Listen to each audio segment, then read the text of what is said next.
Good afternoon, third grade online learners. Welcome to March 24th, 2021.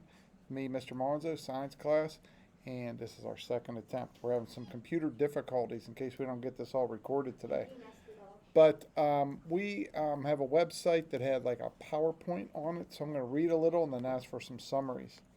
This was about the water cycle. It's the only substance that exists on Earth in each of its three states and easily changes from one state to another: solid, liquid, gas.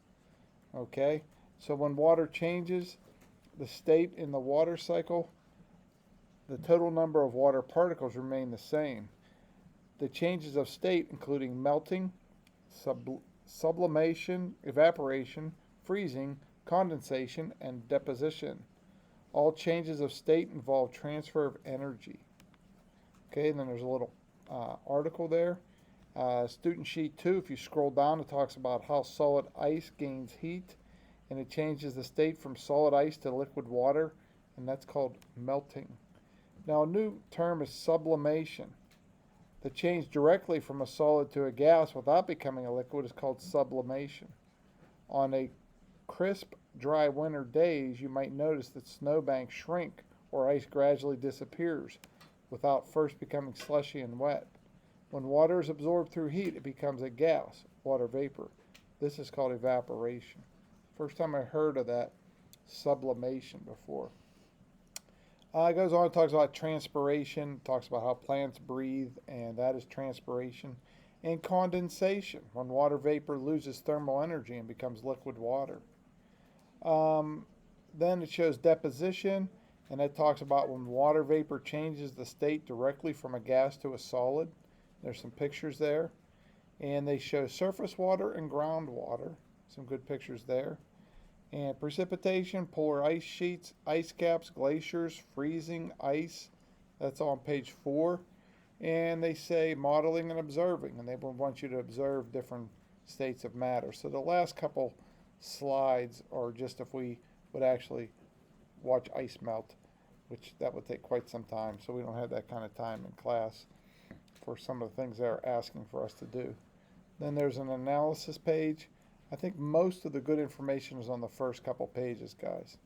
So I am going to exit out of this and ask somebody to come up and read their summary, whoever would want to read their summary. Okay, who did I say is first? Me. All right, Tyler, you come on up and read your summary, and then we'll see if Tyler can pick anybody else. He's going to summarize basically what I was talking about. Hello there, toothbrushes. My name is Tyler Fuller. I'm going to be reading for you today. Evaporation does a lot. It sucks up water that is left overnight. Clouds are made up of water. If you ever skydive, you will get soaking wet because clouds are made up of water. Okay, good job. Tyler, see if anybody else would like to read. All right. Levi. Okay, Levi, and then we have at least one other. So Levi, come on up. Let me make sure it's still working. Yes, it's still working.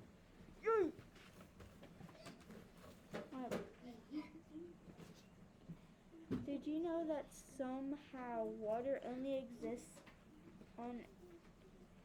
in the earth in present day? Only a hot summer day on a hot summer day here what happens the sun makes the water from the sea into gas, then it turns into a cloud which is made most out of water. Then it rains back into the sea and over the world. So did you know that when ice turns into water, it's called melting? Good job. Check to see, does anybody else want to come up and read their summary? The only person who's raising their hand. Claire Clara. and then Jocelyn. All right, so Claire, you come up and then if you want, you can pick Jocelyn. If I want. If you want. If I want. Rain and natural water gets evaporated. Fog is made of water vapor. We get water vapor and fog from evaporation. Oh no. Hold on, don't touch. Okay, see if it, yep, still working. Okay, you done, Claire? Yes. Okay, so are we picking Jocelyn? Yeah. Okay, and last but not least, and least but not last, comes Jocelyn. She's jostling around. She's ready. There are three different kinds of changes in matter: solid, liquid, and gas. You are a solid. A book is a solid, and a computer is a solid. Water vapor is gas. That's all. Okay, that's it. Mhm. All right, thank you guys for your summaries, and the water cycle is something so interesting. We seem to talk about it every year. So, third grade, thank you. And next week we will be doing a little bit something different with science. So that should be interesting and exciting. New science. All right, third grade online learners, thank you. Bye-bye.